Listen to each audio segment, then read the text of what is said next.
घोषणाओं पर ना तो विपक्ष को विश्वास है और ना ही राज्य की जनता को। उन्होंने कहा कि सदन में भी मुख्यमंत्री ने जो घोषणा की उन पर आज तक कोई काम नहीं किया गया। और क्या कुछ उन्होंने कहा, चलिए आपको सुनाते हैं। जो फैसला लिया गया था कर्मचारियों की सैलरी को डेफर करने का, तो वो वापस लिया है 3% वाला।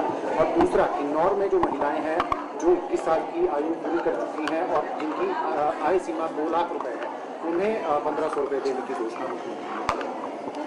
देखिए, पहली बात अगर मैं कहूं कि एक तो मुख्यमंत्री जी की घोषणाओं पर भरोसा समाप्त हो चुका है, प्रदेश की जनता का भी और हम सब लोगों का तो हुआ ही है। जो मुख्यमंत्री विधानसभा के अंदर एक बार नहीं अनेकों बार अनेकों घोषणाएं कर चुके हैं, लेकिन उसके बावजूद भी अभी तक उन पर काम शुरू नहीं हो पाया, लागू नहीं हो पाई।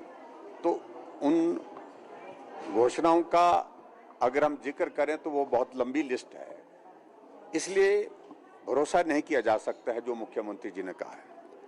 अगर कर्मचारियों के बारे में उन्होंने जो सैलरी डेफर करने का जो फैसला वापस लिया है, तो मेरी बात वो सच्ची साबित हो रही है कि हम पहले से बार बार कह रहे हैं कि मुख्यमंत्री जी जल्दबाजी में फैसले लेते हैं, बिना सोचे समझे फैसले लेते हैं, अपरिपक्व फैसला लेते हैं और जिसके परिणाम स्वरूप वो फैसले फिर वापिस लेने पड़ते हैं।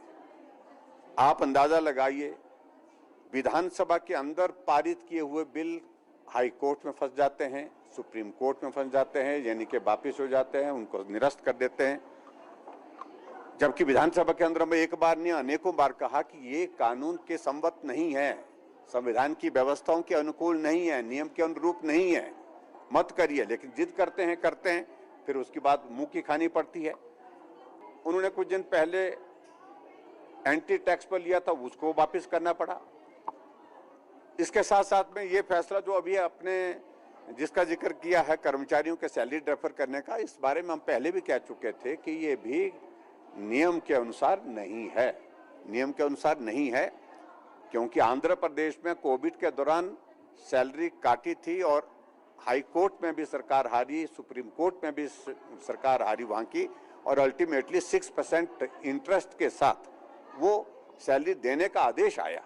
तो ऐसे में मुझे लगता है कि शायद अब मुख्यमंत्री को बाद में किसी सलाहकार ने सलाह दी होगी इनके कानून की दृष्टि से कि भाई ये भी यहाँ पर भी ऐसा होने वाला है, इसलिए फैसला वापस लिया। इसलिए हम बोलते बिना सोचे समझे फैसले लेते हैं, जल्दबाजी में फैसले लेते हैं, बिना चर्चा के फैसले लेते हैं और अपरिपक्व फैसले लेते हैं, तो उसके कारण ये स्थिति है। दूसरी बात जो खास तौर से जो आपने कही कि जो गारंटी की बात कही, जो 21 साल से ऊपर और खासतौर से जिन महिलाओं की आय 2 लाख रुपए से कम है, उनके लिए ये फैसला लिया है।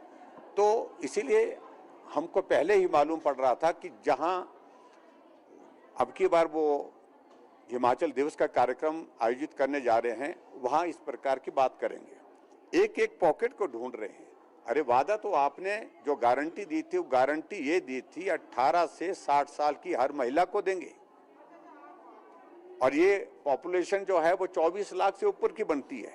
तो इसलिए मैं इतना ही कहना चाहता हूं कि जो अभी तक आपने जहां भी इस प्रकार की घोषणा, चाहे डोडरा के बारे में की है, चाहे वो आपने जाकर के पांगी में की है, चाहे आपने कहीं कुल्लू के जिले में कहीं किसी इलाके में की है, अन्नी के इलाके में जाकर के किसी एरिया में की है, और चाहे किन्नौर में की है, चाहे वो लाहौल में की है, काजा में की है, तो ये सारी चीजें जो है वो। चलिए अभी के लिए इस बुलेटिन में फिलहाल इतना ही। आप देखते रहिए इंडिया न्यूज।